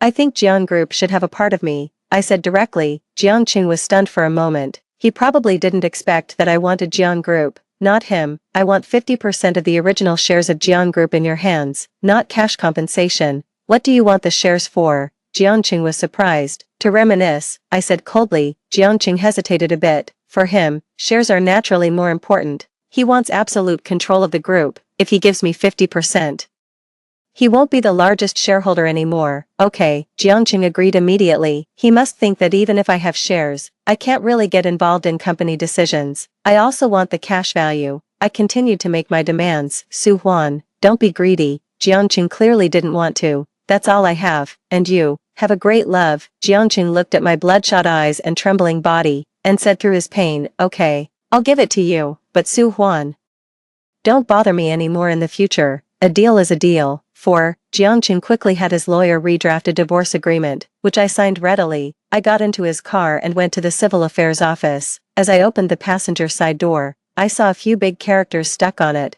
This princess's seat. Everyone else step aside. It was obviously not me who put them there. Jiangqing also noticed it and explained. That girl is just being playful. It's okay, I'll sit in the back. The whole trip was quiet. Jiangqing suddenly asked me, why aren't you talking? I'm reading the WeChat message that Hua Wenxiu sent me. He just got off the plane and is bombarding me with messages. Safe landing. I miss you. Do you miss me? Every second away from you is torment. wait for me to come back and transfer it properly. Okay, what's so good about Jiangqing? That rotten cucumber. He's not as handsome as me, not as rich, not as young, and not as physically fit, Su Huan. Jiangqing's voice was a bit loud. I frowned and said, "What's wrong? Who are you talking to? Can't you hear me speaking? Do you have something to say?" I was surprised. After the divorce, if you have any difficulties, you can come to me. After all, we were married, and I'm not that heartless, Jiangqing said impatiently again. Okay, I nodded and agreed. The car fell into silence again. Jiangqing couldn't help but say again, "Don't you have anything to say to me?" "Then I wish you and her a long and lasting relationship," I said. "You don't need to pretend in front of me," Jiangqing said generously. "No pretense, a prostitute with a dog, a long and lasting relationship." Jiangqing suddenly said kindly, "Su Huan, you should go out and see the outside world more. Your life is too narrow. Haven't you noticed you don't have many friends? If you do this, after we get divorced, will you be able to find another partner?" I laughed and said, "After we're divorced, my matters don't need your concern. I'm worried about you being alone, no one to take care of you. For so many years, haven't I always been alone?" I said sarcastically. Jiangqing naturally understood my sarcasm. He paused for a moment and said, "What I mean is, I have many friends. Should I introduce you to some?" "Sure, why not?" I said generously. Jiangqing was somewhat stunned, then said, "Okay, I'll introduce you to someone good later." After arriving at the Civil Affairs office, we quickly processed the divorce registration. When leaving, Jiangqing said he would send me, but couldn't resist his little canary's urging, and left in a hurry. I looked up at the blue sky and white clouds, finally feeling what it means to be like Reborn. After more than 20 years of relationship, it really vanished in an instant. 5. I didn't tell He Wenxiu that I had registered for divorce with Jiangqing. I can't explain why, or maybe I never really thought about giving He Wenxiu a status. We can play around, but that's it. I won't make the same mistake again. But Jiangqing's little canary is already eager to take action. She posted on her social media on the 5th day after we registered our divorce, declaring her ownership. We became WeChat friends back then, and it was the canary who initiated it. I initially refused, but I couldn't resist her persistence. One day, I accidentally accepted it. Her caption was, "Choose one Qing to spend the rest of your life with. Meet one person to grow old with." The photo below is a picture of her and Jiangqing holding hands, both wearing the same pair of matching rings. Coincidentally that day, I and Jiangqing's mutual friend had a birthday, and we both went. Jiangqing brought the little canary with him. Before I arrived, I heard a group of people laughing and talking in the private room. "When are the two of you going to have a wedding? By the way, did Su Huan really agree to the divorce? I thought she was really crazy about you, always revolving around you. How did you manage to persuade Su Huan not to cling to you? Teach us, buddy." Jiangqing had not yet spoken. I answered confidently, "Equal property distribution." A group of people looked at me appearing, and they were somewhat embarrassed. The friends celebrating the birthday quickly defused the situation, inviting everyone to the table. I was quite at ease. The little goldfinch kept looking at me. Her eyes were full of provocation. Finally, she could not hold back any longer and stood up. "Madam Su, Jiangqing has suffered a lot to divorce you. I don't mind that, but I just hope you won't bother Jiangqing anymore. I'll drink first." After saying that, she drank the glass of wine in her hand. I didn't respond. The little canary looked a bit unhappy. "Su Jia, you and Jiangqing are divorced. Does that mean you still have feelings for him?" "Enough," Jiangqing called to the canary. "Let's talk about this privately." "No, I want her to promise in front of everyone that she won't bother us anymore." The canary pouted. "I want you to be completely mine." Her voice was soft and gentle. Jiangqing was really into that. He sighed. "Su Huan, just give Shuer a promise so she can be at peace." I glanced at Jiangqing. I had already forgotten, but suddenly remembered that once, when he was drunk, he knelt on the ground and said he would love me for a lifetime, saying that if I wanted stars from the sky, he would pick them down for me. This situation was really jarring. I smiled faintly. "Don't worry, I don't take in trash." Jiangqing's face, which had been smiling, suddenly turned cold. The canary's face wasn't much better either. I continued, "Correct you, Jiangqing and I are getting a divorce. It's not that he suffered heavy losses. It's all something I deserve. Also, the money Jiangqing spent on you, half of it was mine. I didn't ask you to pay it back, was my kindness to you. You should be grateful instead of pushing further." "You." The canary turned red in the face from my words. Jiangqing took her side. "Su Huan, even if you aren't willing to accept that I no longer love you, There's no need to make the girl embarrassed, there's no resentment, don't be stubborn, I know you've never been able to accept the fact that I don't love you anymore. The door suddenly opened, a familiar voice said, sorry, I'm late. 6. Seeing Hu Wenxiu at this moment, I was a bit surprised. Isn't it said that this business trip would take about 10 days? It's only been a few days. Others were also drawn to his arrival. The host was exceptionally enthusiastic. Mr. Hu's visit is truly an honor for me, please sit here. Saying that, he tried to let Hu Wenxiu sit in the main seat. Everyone also showed respect to Hu Wenxiu. In this circle, Hu Wenxiu is considered a higher-level second-generation rich person than them. Naturally, they had to flatter him. No need to be polite. I can just sit here. Hu Wenxiu directly went to my side. I didn't even dare to look at him directly, afraid he might do something outrageous. Yes, yes. The host quickly beckoned the server to add another seat. I instinctively moved to the side. The chair was pulled by Hu Wenxiu. I turned back to look at him. Looking at him, he was smiling with a look of self-satisfaction. Even in the next moment, his improper foot had already slipped between my legs. I tensed up and squeezed my legs tightly. This not only failed to make Hu Wenxiu leave me, but also forced him closer. Mr. Hua, I'll drink to you. Jiangqing suddenly came over. My heart is racing. It's like I'm caught in an affair. Look, even after a year, I still can't accept this calmly, but Jiangqing can. Fortunately, it's already the divorce cooling-off period. I gradually relaxed. Hu Wenxiu looked at Jiangqing and said, I don't drink alcohol. I was impolite. Jiangqing didn't feel embarrassed and said calmly, then Mr. Hu can just drink water. I'll have the alcohol. After a day on the plane, I just want to eat something quietly. Hu Wenxiu didn't give Jiangqing any face at all. Even Jiangqing, who had thick skin, felt a bit embarrassed. He laughed nervously. I'm sorry for disturbing Master Hua. I'll punish myself by drinking a cup. Master Hua, please enjoy your meal. Jiangqing left. Others also wanted to come and toast, but because of Hu Wenxiu's attitude, they chose to watch and wait. The host felt the atmosphere was a bit off and quickly took the initiative to liven it up. Everyone didn't restrain anymore and were drinking wine with each other. The gathering returned to normal. The canary couldn't help but speak again. Madam Su, just now when we drank together, you still haven't given me a direct answer. I was a bit speechless. Dealing with Hu Wenxiu was already exhausting enough. Let Hua Dexiao be here to witness it, Jing Kui said firmly, as if she wouldn't let go unless she got an explanation. What kind of witness? Hu Wenxiu said with interest. The foot under the table was also not staying still. Seeing that Hu Wenxiu was paying attention to her, Jing Kui became even more energetic. She quickly said, as everyone knows, Jiangqing has already registered for divorce with Su Huan. To part amicably, Jiangqing gave her most of his assets, but Su Huan still won't let go of Jiangqing. I saw Hu Wenxiu's expression getting worse as he listened. Jing Kui became even more excited as she spoke. Today so many friends are here.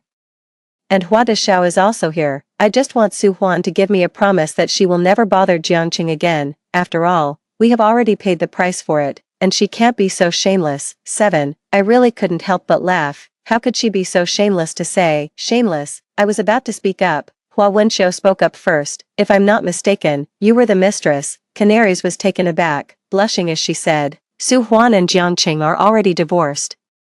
And now I am Jiangqing's legitimate fiancé. Jiangqing has already proposed to me. Saying that, she also showed off the ring on her hand. Don't tell me they are only registered divorced. Not officially divorced yet. Even if they are divorced, you were seducing a married man. Hu Wenxiu mocked.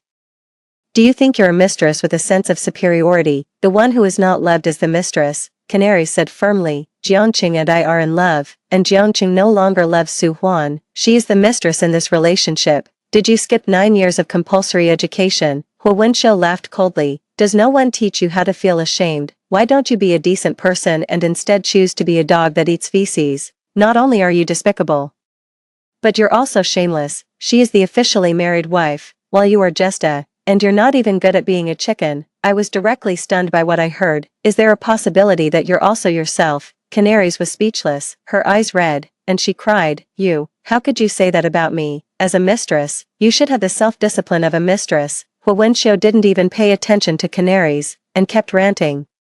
You should listen when someone scolds you, endure when someone exposes you in public, and lower your head in front of the law. Look at you now. You not only failed to manage your hidden identity, but you also act like a clown in broad daylight. You're not actively taking off your clothes for people to see. Oh, almost forgot. The mistress is really good at taking off her clothes. Is that what you're saying about yourself? This person can be really harsh, even to themselves. I was speechless.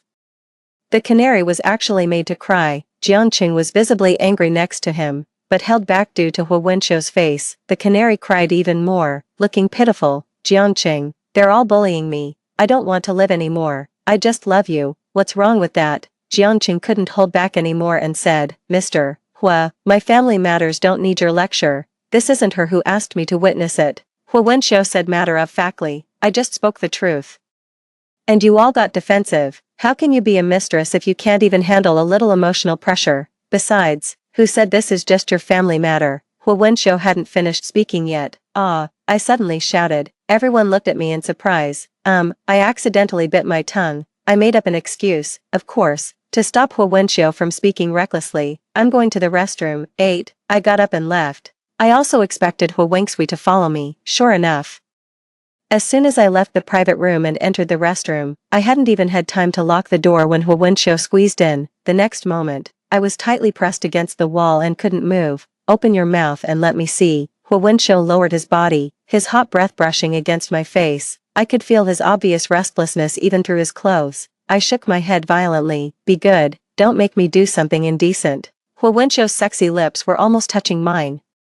What are you going to do? My body shivered. I thought he was going to force a kiss on me, but I didn't expect him to take my hand and put it inside his clothes, then keep moving it down. Hu Wenshou never forces me, but he can still make me comply willingly. I only truly understood Jiangqing's happiness this past year. Wild flowers are more fragrant than cultivated ones, quite a lot. Why didn't you tell me you've registered for divorce with Jiangqing? Hu Wenshou's voice was hoarse, his teeth nipping at my ear. Is that why you came back so many days early? Did you plan to give me a surprise? Hu Wenshou obviously knew. His eyes were bright. That's not exactly it. Just don't want to take responsibility. Why did you stop me from speaking? Hu Wenshou obviously knew I was lying. Aren't you the one who said that a mistress should have self-discipline? I was a bit out of breath. Your current status is a bit hard to be seen in the open. So when are you going to make me official? Hu Wenshou's voice rose at the end, extremely seductive, so I couldn't resist. I leaned down and kissed Hu Wenshou. Hu Wenshou couldn't take it anymore, and immediately forgot about the recent incident. Of course, we didn't actually do anything here, but when we left, my lips were bitten and broken. I also accidentally met Jiangqing in the corridor outside. It looked like he was waiting for me on purpose. Su Huan, have you had enough? Jiangqing coldly asked me. I laughed in anger. Jiangqing, do you understand who was causing trouble tonight? Why bother with a little girl? How old are you? How old is she? Is it worth it? It's not worth it. I nodded. Then go apologize to Schwer. I muttered. Why should I quarrel with a chicken? So I didn't say a word tonight. Su Huan, you've gone too far. Jiangqing's face suddenly changed. You being like this will only make me hate you more. Does it matter if I like or dislike you? I was a bit confused. Divorced. Then we are unrelated. Who still cares about the other person's feelings? You don't need to be stubborn. I clearly know your feelings for me. If you just apologize to Schwer tonight, I can agree to our divorce but not living apart. 9. I was stunned, unable to believe what I had just heard. Jiangqing could actually say such shameless words. That's why the elders always say, not a family member. Not entering the same family door, Jiangqing and Qin Schwer, really a perfect match. You don't need to be too happy. Whatever I give Schwer, I won't give less to you. Even if I don't have feelings for you, I will take responsibility for you all the way, Jiangqing said firmly. I couldn't say a word for a long time. I first realized that although I have known Jiangqing for over 20 years, I seem to not know him at all. Jiangqing, how do you think I would give up being a proper wife to become a mistress? How bad do I have to be? I asked him with a laugh. I tried to keep my voice calm. I must give Schwer a proper status. You can only be, Jiangqing said with a determined attitude. Why should I myself, Su Huan, know when to stop? To be precise, why must I revolve around you, Jiangqing? If I can't be your wife, then I have to be your mistress. Are you a RMB? Do I have no choice but to be yours? Or is it that all men in the world are dead? I am trying to part amicably, and at most, I don't want to make things too awkward with Jiangqing over the property, but some people really have no sense of boundaries. Jiangqing was so angry his face turned red. Su Huan, you'd better not regret what you said today. I won't regret it. I didn't hesitate at all, and added, also, don't forget, 25 days later, we'll go to the civil affairs office to get our divorce certificate. I will never forget. Don't try to play tricks, Jiangqing said through gritted teeth. Okay, I left a sentence and walked away. I had taken 2 steps when I saw Qin Shuer rushing to find Jiangqing. When she saw me, she immediately exploded. Su Huan, you were alone with Jiangqing. What did you two do? Why is your lip broken? Did Jiangqing bite you? I pressed my lips, and then remembered that my lip had been bitten by Hu Wenxiu just now. I felt a bit angry. It was clearly intentional, afraid that others wouldn't know I have someone outside. I said angrily, a dog bit me. Are you calling Jiangqing a dog? Qin Shuer was about to faint from anger. Jiangqing quickly explained, it's not me. I never touched Su Huan. She bit her lip on purpose to frame me. After so many years, I'm already fed up with her, saying that. He shouted at me again, Su Huan, you spoke so confidently just now, and now you're trying to break up my relationship with Shuer. Don't you think your behavior is despicable? I could no longer control my inner fury and was about to lose my temper. Hu Wenxiu walked out of the restroom in a relaxed manner. Mr. Jiang, your face is really big, isn't it? Is the whole world only a dog? Hu Wenxiu walked up to me, lifted my chin, and kissed my lips in front of Jiangqing and Qin Shuer. At this moment, my heart finally sank. 10. After a deep kiss, Jiangqing and Qin Shuer were both stunned. Hu Wenxiu hugged me and said, looked clearly, I bit it, you dog, you're even proud of it. I saw Jiangqing's eyes go from shock to disbelief to anger to, unable to accept. He said, Su Huan, is it true? If you don't have bad eyes, you can see it clearly. Up to now, I could only accept it. When Hu Wenxiu heard me say that, his lips couldn't help but curve upward. If there was really a dog tail, it would have already been wagging in the sky. Su Huan, you. Jiangqing had the words on his lips but swallowed them back. It was probably too sudden, and he couldn't organize his words for a moment. I didn't need to explain too much to him. He was a veteran, and could understand. I pulled Hu Wenxiu away. As I left, I suddenly turned back and looked at Qin Shuer. Qin Shuer felt my gaze and immediately straightened her posture. At that moment, I inexplicably felt a bit guilty. We were both mistresses. Why could Qin Shuer be so confident and justified, while Hu Wenxiu had to be so suppressed? Thought for a moment. Hu Wenxiu was indeed a man with self-cultivation who was an adulterer. What are you looking at? Qin Shuer said angrily when I didn't say anything. You can be proud of your youth, but Jiangqing can't, I said with a smile. After all, they're things I've grown tired of, and you're just starting to get addicted to them. This time, I pulled Hu Wenxiu and left without looking back. I heard Qin Shuer's sharp cry behind me. What's Su Huan so proud of? She's a middle-aged woman who can't even keep her own husband. What right does she have to be so arrogant? Jiangqing, you must take my side and get me even for this humiliation. I've been with you honestly. I'm not here to be humiliated. Honestly, how ironic. Neither I nor Hu Wenxiu went back to the birthday party. We just left by car. In the car, Hu Wenxiu cautiously asked me, are you angry? No, I know Hu Wenxiu was just trying to help me take revenge. Besides, since it's already done, there's nothing to be ashamed of. Can I pay you back with meat? He asked me pitifully. My current state was clearly a bit heavy-hearted. I'm not really angry at him. I was thinking, how could I not be responsible for him? I turned back and met his close-up handsome face, then looked down at his chest, which was exposed with all his shirt buttons undone. The words no were on my lips, but I just couldn't say them. A man really affects my ability to draw my sword. I still ended up being lured to the hotel, despite my better judgment. The next day, I came back home with a sore back, and Jiangqing was there. A person who hasn't returned in 800 years is now sitting in the living room. Where did you go last night? Jiangqing asked me, with an air of coming to demand an explanation. I didn't respond to him and walked directly to the bedroom.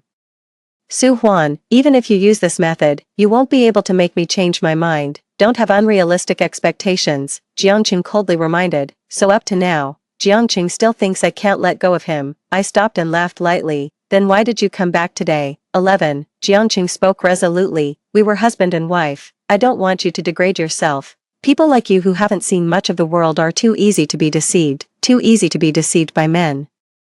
I know men's psychology well. Jiang Wenxiu and you are just playing around. There's absolutely no future between you two. I stared straight at Jiangqing. You and Qin Shuer's relationship is pretty good, isn't it? Can you compare to Shuer? Jiangqing was very excited. Shuer is young and beautiful, pure in body and mind. But what about you? You're almost 30, and you've been married before. Which man would want a second-hand item? Especially Zhang's family's prince, who is even 5 years younger than you. You're just begging for humiliation. So in your opinion, I'll never have a man want me again, and you still want to divorce me, ruining my whole life. I laughed coldly. I said, We can get divorced but still live under the same roof. Although we no longer have a marital relationship, I can take care of you for the rest of your life. Just don't degrade yourself like this anymore." I really felt disgusted. I said, "Jiangqing, who do you think you are to forgive me? You've been with Qin Shuer and so many women like her, and you have no right to hold me accountable. Am I a second-hand item? Then what are you, a trash? I'm a man and a woman can't be the same." Jiangqing was furious. It seems that the ones who slipped through 9 years of compulsory education are not only Qin Shuer, but also you. You don't need to lecture me with all this philosophy.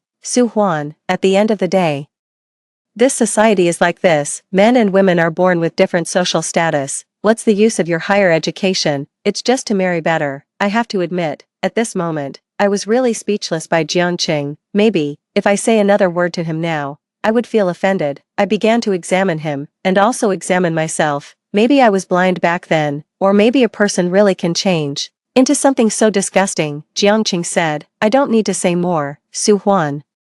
When you get beaten by society, you will know what it means to not listen to the elders." After saying that, Jiangqing left. As he left, he added another reminder, "Don't forget the day to get the divorce certificate." I took a deep breath. I was almost angry by Jiangqing. Where did he get the confidence from? As a man, did he really become so proud? Fortunately, finally, I realized it. And it's about to be completely cleared up. 12. The day I went to the Civil Affairs office to get the divorce certificate, I arrived early. Jiangqing didn't waste any time. We quickly got our divorce certificate. This means that 50% of Jiangqing's shares and the cash all went into my account. Finally, I felt relieved. It's not that I'm afraid Jiangqing won't divorce me. I just worry that he might be reluctant to give me so much, and I don't want to waste any more time arguing with him. Su Huan, are you sure? As we left the Civil Affairs office, Jiangqing suddenly asked me, "What?" I was confused. "Divorce but not leaving home." I let out a laugh. Jiangqing said, "The premise is that you can't be involved with other men anymore." Jiangqing, where do you get the confidence to think that after being treated like this, I can still follow you without hesitation? What's so special about you that I can't stop thinking about you? Is it because you have a rotten cucumber in your pants instead of me? Speak to me with respect. Jiangqing was furious. Respect is mutual. Have you ever respected me? Besides, why should I be polite to a low-class, disgusting, and dirty scumbag? Isn't that punishing myself? Honestly, this moment, I really feel relieved. After holding back for so long, I can finally vent my emotions without any reservations. Jiangqing stared at me fiercely, unable to believe that I would insult him so openly. I said, "Jiangqing, you previously said I had higher education. What's the use of it? Now I officially tell you, after receiving higher education, I can filter out people like you from my life. I can also minimize my own losses when I'm hurt. I can even make you understand that women are never the property of men. You really haven't experienced the hardships of society." Jiangqing sneered. Then, so be it. Goodbye in the world of the martial heroes. I left with a carefree attitude, without paying any attention to the furious light behind me. I felt, for the first time, an unprecedented sense of ease and satisfaction, which reached its peak at this moment. After the divorce, I took my shares, equal to Jiangqing's, and entered Zhang's group. It wasn't hard to enter Zhang's group. At that time, Zhang's group had a crisis, and my marriage to Jiangqing had only lasted 2 years. I invested all the inheritance left to me by my parents to save Zhang's group, and I also accompanied Jiangqing in seeking investments everywhere. The people of Zhang's group were not unaware of my abilities. If it hadn't been for me accompanying Jiangqing step by step through those years, Zhang's group would have already been gone. Jiangqing was appointed as the chairman by the board of directors after that crisis, taking over his father's position. At the same time, Jiangqing returned double the money I had invested in Zhang's. I have withdrawn from the scene, because Jiangqing said, "Huan, I don't want you to be too tired. I can support the family and also support you." Sure enough, a man can be relied on. A pig can climb a tree. Well, it's also good, a fall into a pit.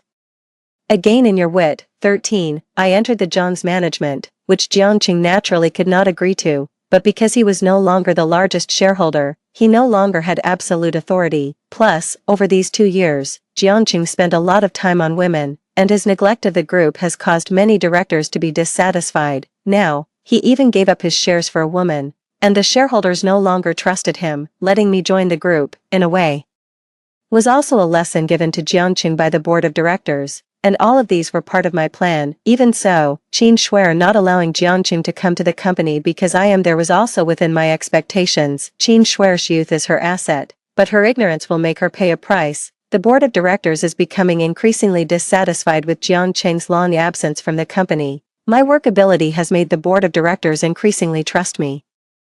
This went on for half a year. After approving the last plan, I met Hu Wenxiu at the office door when I left work in the evening. The secretary was a bit nervous, because he is the eldest son of Hu Group. We have a cooperation with Hu Group, so we dare not stop him, and Hu young master also doesn't let us disturb you. I nodded, indicating that I understood. Come in. I led Hu Wenxiu into my office. I knew there would come a day like this.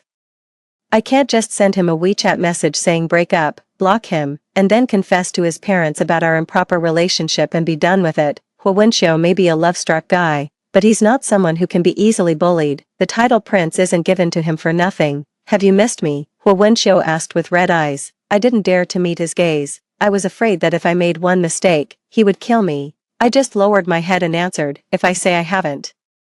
Will you get angry? I will, very honest, sorry. Am I just a tool for you to take revenge on your ex-husband? I shook my head and said seriously, still a tool in bed. Hu Wenxiu stared at me. I wondered if he was about to explode with anger. Then he left with his face turned away. At most, he gave me a slap before leaving. But the next moment, I heard him say, then why not keep using me? I'm very useful. You are indeed very useful, but I'm afraid I'll get addicted. I felt a bit guilty in my heart. I've seen Hu Wenxiu's behavior in front of others, and it's definitely not this pitiful dog-like appearance. Su Huan, let's get married. Hu Wenxiu suddenly proposed to me. I was shocked. What are you thinking? I haven't even considered getting married again, and do you think your family will accept it? They have accepted it. I was speechless. Wait, how could the Hu family accept a woman who has been married before? When I went to see Hu Wenxiu's parents before, they didn't give me a single good look. I know you don't believe in marriage anymore because of a scumbag, but I'm young, and I'm sure I'll die after you. I can wait forever. I appreciate you dying after me. Hu Wenxiu's eyes were firm. Whenever you want to get married, we can. If you never want to, I'll stay with you forever. Brother, being love-struck will really make you unhappy. 14. I ran away from Hu Wenxiu in fear. Hu Wenxiu didn't chase me, he just shouted behind me, Su Huan, I will only have you in this life. Went back home, my mood had not yet calmed down, and I saw Jiangqing again. Did I offend the god of the year today? Everything is inauspicious. Huan, I want to talk to you. Jiangqing looked at me, his eyes filled with exhaustion. What do you want to talk about? Can I come in? No. Jiangqing sighed and said, I'm tired. You're tired. So you came to me, I sneered. Shouldn't you be asking Shuer to give you a full-body massage? You know what I'm talking about. Yes, I certainly do. Jiangqing and Qin Shuer have not had a peaceful 6 months. It is said that the two of them have not actually married. Qin Shuer's possessiveness toward Jiangqing has almost reached a pathological level. Even if Jiangqing's secretary reports work to him, she will get jealous and throw a tantrum. She also checks Jiangqing's phone every day, afraid that Jiangqing might have taken an interest in some woman. Even if Jiangqing likes a woman's post on social media, she would go to that woman's door and call her a fox spirit and a shameless woman. Jiangqing could still be patient and persuade at the beginning, but as time went on, Qin Shuer's behavior really affected his normal life, and he became impatient. Jiangqing's impatience further triggered Qin Shuer's nerves, making her more suspicious that Jiangqing no longer loved her. She would often threaten to commit suicide, and once, when Jiangqing came home late due to an engagement, Qin Shuer cut her wrist. Although she didn't die, it really scared Jiangqing. It also alarmed Qin Shuer's family. Her family was also very aggressive towards Jiangqing, saying that Qin Shuer, a pure and innocent girl, was following him, a divorced man, and if he dared to be bad to Qin Shuer, they would not let him go. Jiangqing was worried every day that Qin Shuer would cause trouble, and he was always afraid that her family would come to cause trouble, and he was in a state of nervous exhaustion every day. Not tired, that's impossible. But isn't this all his own fault? Isn't it just because he was so infatuated with the vitality of a young girl? Let's get back together. Jiangqing took a deep breath, as if he had made a big decision before speaking. So, is today a good day for marriage? I will take care of my relationship with Qin Shuer, and it won't cause any trouble for our marriage. Jiangqing, you really are despicable. I cut him off. Jiangqing's eyes narrowed. You must have heard some rumors, right? You'll be removed from your position at tomorrow's board meeting. I directly exposed his scheming. Jiangqing didn't deny it, and explained, it's not related to this. I really want to start over with you. Do you think I'll believe you, although we divorced? I never married Qin Shuer. I kept our feelings alive, whether you believe it or not. After we divorced, I truly realized that the person I loved was you. I don't believe you. I admit that I divorced you back then. It was my mistake, my foolishness. Qin Shuer has been pure and loyal to me. As a man, I should give her an explanation. Jiangqing. I really didn't want to hear his nonsense. Who isn't clean and pure? My first time, did I really give it to a dog? 15. Jiangqing was speechless. Stop pretending. I don't even believe the punctuation of what you're saying now. I turned around to go home. Jiangqing grabbed me. Su Huan, let me say I was wrong before. I have been regretting it since the day we divorced. I still can't understand how we ended up like this. You've thought it through very clearly. I cut straight to the point. You know very well the cost of your mistakes. You thought I could tolerate all those women you had outside. And I would also accept you remarrying after divorcing me. You assumed that since my parents died in an accident, my whole world was only you, so you gave me money and shares. Anyway, as long as you want, you can take them back anytime. But Qingyue really gave you a different kind of happiness. You play with the little girl, and if it goes well, you keep playing with her. If it doesn't, you just discard her. But now you suddenly realize that you've lost control of both sides. And you're getting nervous and scared, so you're desperate to go back to the way things were. But Jiangqing, don't be so self-centered. You're not so excellent that all the women in the world have to revolve around you. Jiangqing wanted to argue back. I interrupted him again. Don't talk about a woman's chastity. The new China has been established for 75 years. Patriarchy is just the self-righteousness of men. A self-deceiving excuse. But you weren't with Hu Wenxiu, were you? Jiangqing shouted. I checked. It was you who approached the Hu family and broke things off with Hu Wenxiu on your own. Does that mean I can't forget you? And I love you, I said, laughing in disbelief. Isn't that the case? Is there a possibility that I know there's no future between me and Hu Wenxiu, so I don't want to hold you back? After all, I've already wasted my best years on a dead end, and I can't learn a lesson from it. Jiangqing looked at me, speechless. I didn't have any interest in him either. When I was about to leave again, a familiar voice came from behind me. I knew it. You cut me off abruptly not because you don't love me, but because you're afraid my family wouldn't approve. I turned around and looked at Hu Wenxiu. Why are you here? After you left, I missed you, so I came to see you, Hu Wenxiu said honestly, staring directly at me. Don't you miss me? Everyone could understand how ambiguous that word miss was. Hu Wenxiu didn't even wait for my answer. He walked straight up to me and kissed me without a second's delay. That is to say, you can't see the big person right next to you. He kissed me for a long time, then turned to Jiangqing and said, how long are you going to watch? Don't you have any sense of propriety? If you keep watching the next scene, it will be illegal. Jiangqing, with red eyes, bit his teeth and left. As soon as he left, Hu Wenxiu couldn't hold back anymore. I rejected his affection. Hu Wenxiu, I didn't agree to get back together with you. Su Huan, I want. The reason I said it was due to your family situation was just an excuse to refuse that scumbag. This past 6 months, I'd been about to go crazy. Hu Wenxiu pulled my hand into his pocket. It needs you to comfort it properly. You didn't even listen to a single word I said, but I didn't hold out for long either. Who said I didn't suffer for these 6 months? 16. Through the unanimous decision of the board of directors, I obtained absolute management rights of Jiang Group. I also sidelined all the Jiang family members in the process. The board meeting ended. Jiangqing came to my office. He said, Huan, give me another chance. You're wasting our time. Did you know how painful it was for me to see you with Hu Wenxiu last night? I don't know, and it's none of my business. I couldn't sleep all night. I looked at him, so I'll grant you a leave. Go back and rest well. Su Huan, I really regret it, and I have realized who the person I truly love is. Don't make a fool of yourself, I said slowly and clearly. Jiangqing bit his lip. This is the leave form. I placed it in front of him. Fill in how long you want to take, then go to the Human Resources Department. Jiangqing looked at me, with a strange look, just like how I used to look at him, strangely. Even I doubted he was possessed by a demon. Jiangqing left in a wobbly manner.